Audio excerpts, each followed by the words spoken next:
মাঝরাত ঢাকার রাজপথগুলো অদ্ভুত এক নিস্তব্ধতায় ডুবে আছে। ল্যাম্পপোস্টের হলুদ আলোয় মাঝে মাঝে দু একটি পুলিশের টহল গাড়ি সাইরেন বাজিয়ে ছুটে যায়, কিন্তু সেই শব্দ যেন কোনো গভীর ষড়যন্ত্রের ফিসফিসানিতে ঢাকতে পারে না। এই শহরের কোনো এক অভিজাত এলাকায় শীতাতপ নিয়ন্ত্রিত কাচের দেয়ালের ওপাশে বসে কিছু মানুষ ছক করছে। তারা কেউ ক্যামেরার সামনে আসে না, কেউ তাদের চেনে না, কিন্তু তাদের হাতের ইশারায় একটি রাষ্ট্রের ভাগ্য নির্ধারিত হয়। তারা হলো সেই ডিপ স্টেট, অদৃশ্য রাষ্ট্রযন্ত্র। আর এই যন্ত্রের রিমোট কন্ট্রোল যাদের হাতে, তারা সীমানার ওপারে বসে মুচকি হাসে। রাজনীতি কোনো সরল রেখায় চলে না। এটি এমন এক দাবা খেলা যেখানে বীরেরা কখনো জানতে পারে না যে তারা কেবলই বলি হওয়ার জন্য জন্ম নিয়েছে। বাংলাদেশের রাজনীতির ক্ষেত্রে এই দাবার বোর্ডটি নিয়ন্ত্রিত হয়ে আসছে বহু দশক ধরে, বিশেষ করে সেই 1971 সালের পর থেকে। তবে এর চূড়ান্ত রূপরেখা বাস্তবায়িত হতে শুরু করে এরশাদ আমল থেকে। একটি মাস্টার প্ল্যান যাতে দেশটিতে এমন এক ধরনের লিমিটেড ডেমোক্রেসি বা নিয়ন্ত্রিত গণতন্ত্র বজায় থাকে, যার ভেতর দিয়ে খুব সন্তর্পণে বিদেশি প্রভাব, বিশেষ করে ভারতের প্রভাব বিস্তার করা যায়। বলা হয়ে থাকে, তুমি যদি তোমার প্রতিবেশীকে খুশি রাখতে না পারো তবে তোমার ধ্বংস অনিবার্য। এই একটি মন্ত্র বাংলাদেশের রাজনীতিতে গেঁথে দেওয়া হয়েছে অত্যন্ত সুনিপুণভাবে। তুমি ভারত বিরোধী, তাহলে তোমার রাজনৈতিক ক্যারিয়ারের সমাপ্তি এখানে। আর এই প্রভাব বিস্তারের মাধ্যমগুলো শুধু রাজনৈতিক চাপেই সীমাবদ্ধ থাকেনি। দিনের পর দিন, বছরের পর বছর ধরে টাকা, নারী, গাড়ি বাড়ি কিংবা হানি ট্র্যাপের মতো ব্ল্যাকমেইলিং টুলস ব্যবহার করে দেশের শীর্ষস্থানীয় রাজনীতিকদের কিনে নেওয়া হয়েছে। তারা এমন একটি সংসদ চায়, এমন একটি সরকার চায় যারা হবে পুরোপুরি নির্ভরশীল, এমন এক পুতুল সরকার যাদের সুতো বাঁধা থাকবে দিল্লির সাউথ ব্লকে। আর এই সিস্টেমের বিরুদ্ধে যেই দাঁড়াতে চেয়েছে তাকেই সরিয়ে দেওয়া হয়েছে। হাদি ছিলেন সেই অল্প কয়েকজন মানুষের একজন যিনি এই অদৃশ্য সিস্টেমের চোখে চোখ রাখার দুঃসাহস দেখিয়েছিলেন। তিনি বিশ্বাস করতেন পরিবর্তন সম্ভব। তিনি এমন কিছু সত্য জনসম্মুখে এনেছিলেন যা সিস্টেমের ভিত্তিমূলে কাঁপন ধরিয়ে দিয়েছিল। কিন্তু হাদি জানতেন না যে সংসদে তিনি যাওয়ার স্বপ্ন দেখছিলেন সেখানে তার মতো মানুষের জন্য কোনো প্রবেশদ্বার রাখা হয়নি। বাংলাদেশের সংসদ সাধারণ মানুষের প্রতিনিধিত্ব করার জন্য তৈরি হয়নি, এটি তৈরি হয়েছে এক বিশেষ অভিজাত শ্রেণীর স্বার্থ রক্ষার জন্য। হাদি চ্যালেঞ্জ করেছিলেন সেই এস্টাবলিশমেন্টকে, আর এর পরিণতি মৃত্যু। কেন হাদিকে মরতে হলো? কারণ তিনি এমন এক ভাষায় কথা বলছিলেন যা ডিপ স্টেটের জন্য অস্বস্তিকর ছিল। তাকে থামানো জরুরি হয়ে পড়েছিল।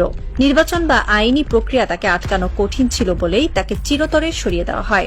হাদির মৃত্যু কোনো সাধারণ দুর্ঘটনা ছিল না, এটি ছিল সিস্টেমের পক্ষে একটি স্পষ্ট বার্তা।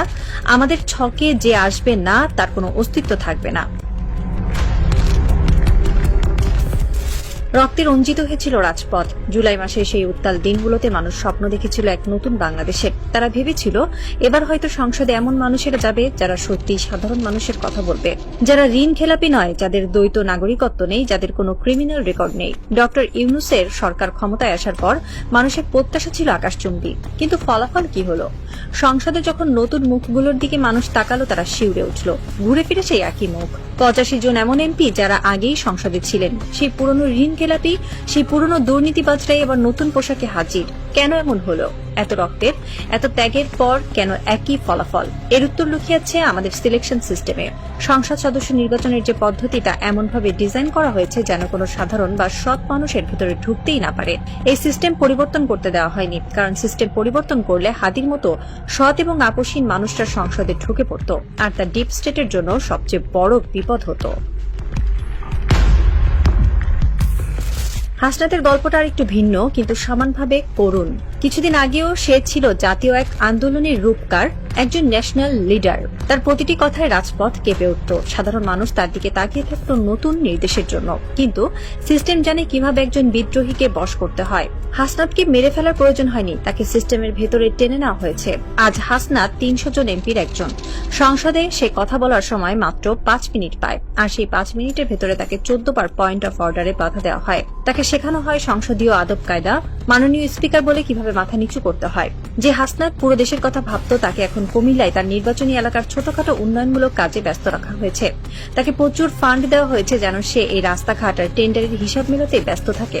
তাকে লোকাল পলিটিক্সে এমনভাবে বেঁধে ফেলা হয়েছে যেন জাতীয় ইস্যু নিয়ে ভাবার কোনো ফুসরতি সে না পায়। বিদ্রোহীকে কিনে নেওয়া হয়নি, তাকে সিস্টেমের ফ্রেমে আটকে ফেলা হয়েছে। অনেকেই বলেন আমাদের নির্বাচন কমিশন ঠিক নেই, কিন্তু আসলে কি শুধু নির্বাচন কমিশনের দোষ? নির্বাচন কমিশন চাইলেও কি কিছু করতে পারত? হ্যাঁ পারত, কিন্তু তার জন্য রাষ্ট্রের দুটো মৌলিক নীতির পরিবর্তন দরকার ছিল। প্রথমত, সংসদ সদস্যদের কাজ হতে হবে শুধুই আইন প্রণয়ন করা, কিন্তু বাস্তবে কি হচ্ছে? একজন এমপি স্থানীয় সব কমিটির প্রধান, স্কুল কলেজ রাস্তাঘাট টেন্ডার সবকিছু নিয়ন্ত্রণ তার হাতে। এমনকি এখন এমন নিয়মও করা হয়েছে যে উপজেলা চেয়ারম্যানের অফিসের পাশেই এমপির অফিস থাকবে। এর মানে কি? এর মানে হলো ক্ষমতার সরাসরি দ্বন্দ্ব বা লক অফ। একজন এমপি যখন উপজেলা চেয়ারম্যানের পাশে এসে বসবেন তখন তার অফিসের জৌলুস অবশ্যই বেশি হবে। চেয়ারম্যান তখন স্বাধীনভাবে কাজ করতে পারবেন না, হয় তাকে এমপির সাথে রেষারেষি করতে হবে, নয়তো এমপির বশ্যতার স্বীকার করতে হবে। এমপিকে আমরা আইন প্রণেতা না বানিয়ে একজন সুপার উপজেলা চেয়ারম্যান বানিয়ে ফেলেছি। যতদিন এই সিস্টেম থাকবে ততদিন আপনি আমেরিকার নির্বাচন কমিশন এনে বসালেও এই দেশে কোনো কাজ হবে না। দ্বিতীয় যে জিনিসটি আমাদের ধ্বংস করছে তা হলো নির্বাচনের বাণিজ্যিকীকরণ। আমাদের দেশে নির্বাচন কোনো গণতান্ত্রিক প্রক্রিয়া নয়, এটি একটি হাই প্রোফাইল ইনভেস্টমেন্ট প্রজেক্ট। একজন প্রার্থী নির্বাচনে দাঁড়ান আর তার পেছনে কিছু অদৃশ্য স্পন্সর টাকা ঢালে। তারা কি বিনামূল্যে এই টাকা দেয়? না, এর পেছনে থাকে একটি সুনির্দিষ্ট উদ্দেশ্য, একটি লাভজনক রিটার্নের আশা। যতদিন পর্যন্ত নির্বাচন একটি অলাভজনক প্রক্রিয়ায় পরিণত না হবে ততদিন এই দুর্নীতি চলতেই থাকবে। কিভাবে এটি বন্ধ করা যেত? খুব সহজে। নির্বাচন কমিশন বলতে পারত কোনো প্রার্থী নিজের পোস্টার ছাপাতে পারবে না, প্রচারণা চালাতে পারবে না। নির্বাচন কমিশন 3টি নির্দিষ্ট জায়গায় 3 জন প্রার্থীর পোস্টার পাশাপাশি লাগিয়ে দেবে। কোনো প্রার্থীর মার্কা থাকবে না, শুধু ছবি, নাম আর যোগ্যতা লেখা থাকবে। মানুষ প্রার্থীর চেহারা এবং যোগ্যতা দেখে ভোট দেবে। 3 জন প্রার্থীকে একটি মঞ্চে বসিয়ে সরাসরি বিতর্কের আয়োজন করা যেত, যা টিভিতে লাইভ সম্প্রচারিত হতো। জনগণ দেখত কে কতটা যোগ্য। কিন্তু আমাদের নির্বাচন কমিশন কি সেটা করেছে? করেনি। কারণ এটা করলে এই বিশাল লাভজনক এন্টারপ্রাইজ, এই যে টাকার খেলা, সব বন্ধ হয়ে যেত। সবশেষে ফিরে আসি সেই অদৃশ্য শক্তির কাছে। এই যে সিস্টেম, এই যে বন্দোবস্ত, এগুলো কারা টিকিয়ে রাখছে? যখনই কেউ এই সিস্টেমের বিরুদ্ধে যায়, যখনই কেউ হাদি টাইপ হয়ে যায়, তাকে সরিয়ে দেওয়া হয়। যখন কোনো হাসনাত বিদ্রোহী হয়, তাকে সংসদে বসিয়ে লোকাল ফান্ডের জালে আটকে দেওয়া হয়। ভারত বা আন্তর্জাতিক ভূ রাজনীতির সাথে আমাদের লোকাল পলিটিক্সের এক অদ্ভুত নিখুঁত ব্লেন্ডিং তৈরি হয়েছে। তারা জানে সরকার যেই আসুক না কেন, সিস্টেম তাদের হাতেই থাকবে। কারণ সরকার বদলায়, কিন্তু অ্যালাইনমেন্ট বদলায় না। রাতের ঢাকা শহর এখনো নিশ্চুপ। সেই শীতাতপ নিয়ন্ত্রিত ঘরের ভেতরে সিগার আর দামি মদের ধোঁয়ার ভেতর দিয়ে আরেকটি মাস্টার প্ল্যান রচিত হচ্ছে। আগামী নির্বাচনের ব্লুপ্রিন্ট, আগামী 5 বছরের জন্য নতুন কোনো হাসনাতের পতন কিংবা নতুন কোনো হাদির মৃত্যুর পরোয়ানা। বাইরে সাধারণ মানুষ ঘুমিয়ে আছে। তারা সকালে উঠে পত্রিকার পাতা খুলবে, টিভির খবরে দেখবে নতুন কোনো মন্ত্রীর শপথ গ্রহণ। তারা ভাববে দেশ বদলে যাচ্ছে, নতুন সূর্য উঠছে। কিন্তু তারা জানে না এই সূর্যের আলো আসল নয়। এটি একটি মেকি আলো, যা শুধুমাত্র সেই অদৃশ্য প্রভুদের ইশারাতেই জ্বলে আর নেভে। রাষ্ট্রের রন্ধ্রে রন্ধ্রে ঢুকে থাকা ডিপ স্টেট জানে বিপ্লব আসে, বিপ্লব যায়, কিন্তু ক্ষমতার আসল চাবিকাঠি কখনোই হাত বদল হয় না। হয়তো কোনো এক বৃষ্টি স্নাত রাতে নতুন কোনো হাদি আবার জন্ম নেবে এই শহরে। হয়তো সে আবারও চ্যালেঞ্জ করবে এই সিস্টেমকে। কিন্তু তার পরিণতি কি হবে? আরো একটি লাশ, নাকি এবার সে সিস্টেমকে ভাঙতে পারবে? সেই উত্তরের অপেক্ষায় প্রহর গুনছে একটি রাষ্ট্র। তবে ছায়াদের খেলায় শেষ চালটা সবসময় অন্ধকারেরই হয়, কারণ তারা কেবল সরকার বদলায় না, তারা দেশ চালায়। আর এই রাজনৈতিক থ্রিলারের ক্লাইম্যাক্সে সাধারণ মানুষ কেবলই এক বোকা দর্শক, যারা পর্দার পেছনের আসল ভিলেনকে কখনোই দেখতে পায় না।